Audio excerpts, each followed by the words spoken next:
Since I was a kid, I've always wanted to be a video editor, but I wish there were some things people told me before I decided this as a career path. One of those things being creating your rough cut really sucks, and I can't stand it. Creating my rough cut for my videos is probably one of the worst things about my job. Depending on how long the video is, it could take forever, and it's just so boring. There's nothing I can do that's creative about it. It takes so long, and I'm just sitting here doing the same thing for an unknown amount of time, going through, cutting out clips, cutting out the silences, cutting out the retakes, stitching everything together. And if it's just like a corporate type video, like I'm not really telling a story too much, so it can just really be mundane and take a while before I can get to the actual fun part of my job. And one of the worst parts about creating your rough cut is before you even start cutting it, you have to organize all your footage. You have to put everything into bins, name those bins, name all the files inside of those bins, and then depending how your shoot went, you have to fix your audio. Then once you finally name everything, depending how big your shoot was, that could have took a very long time. Now you have to lay everything in your timeline and cut it up into a rough cut,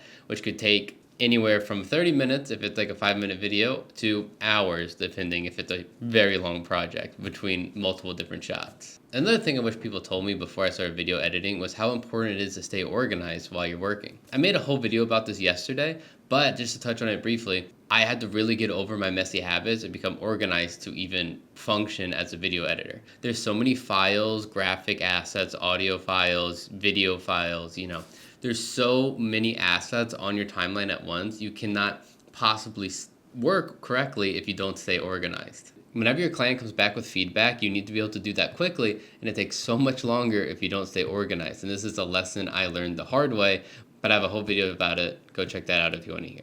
Another thing I wish I learned when I first started out was how important storytelling is to your video. It doesn't matter if you're editing a narrative piece or editing a corporate video, there always needs to be some sort of story to stitch it all together. And a lot of the times, the client's not going to give you that story, you have to find it yourself. A good editor really knows how to tell a story with what he's given. That's really the thing that sets editors apart is, can you tell a story with what you're given or can you not? Because everybody likes a story, whether it's a corporate video, whether it's an advertisement or a short film, it needs a narrative arc no matter how long the video is. A lot of my early projects fell flat because I just stitched all the clips together in chronological order and I didn't really piece together a story. But now when I think about having a story in mind before I start the rough cut, my edits have gotten so much better. Another important thing, and this depends on if you're shooting the video or if you're just getting the footage delivered to you, but if you're getting the footage delivered to you, you need to make sure whoever's shooting the video understands this, that audio is more important than your video. Nice video looks nice, and it's super important to keep people watching and to show off good work and to make a high quality video. I love good cinematography.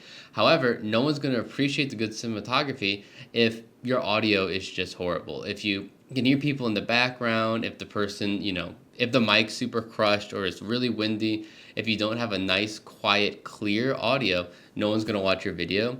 And you're going to have to spend hours trying to fix that in post to inevitably not really get anything too much better, because if you have bad audio when you recorded it, you're going to have bad audio in post, and there's only so much you can do to fix it. So if you had to take one thing away from this video, it's just please make sure you have good audio. I cannot stress this enough. One of the final things I want to leave you guys with is back up your footage all the time. It just takes one time for your footage to get corrupted and to ruin your entire project. I know you're like, oh, I'll be careful. It won't be corrupted. I'll be okay. We all think that. But luckily it hasn't happened to me, but I've know people that it's happened to. Back up your footage every time. You get home from a shoot or you're editing it, make sure that you have a separate copy, because you never know what might happen.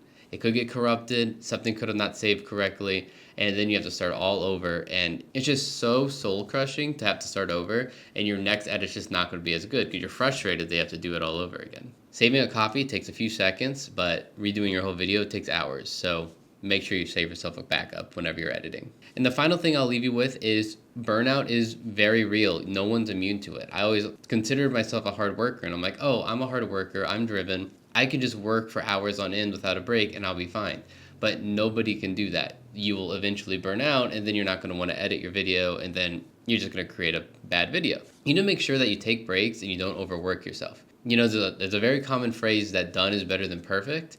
I think we can all take some advice from that, because we could edit this forever and then always find something that's wrong with it, but eventually you just have to send it out because you're going to drive yourself insane staying up all night editing a video that is probably good enough as it is, and we don't need to be perfectionists about it. You should make good videos and work hard and try to make them as best that you can and spend a lot of time on them, but don't work yourself so hard that you have no social life, you're sitting in your room for 12 hours a day, and you're just going to burn out if that's the case. I do love being a video editor, but here's just a few things to keep in mind if you're thinking about being a video editor, because it's not all fun effects and telling a story. There's a lot of, busy work that comes with it before you get to start being creative with your work. But overall, I'm still so happy with my career path. I'm very happy that I get to do this for a living, and I hope I can help the rest of you get there as well. But that's all I have for you today. Make sure to like and subscribe, because I'll see you tomorrow for another video.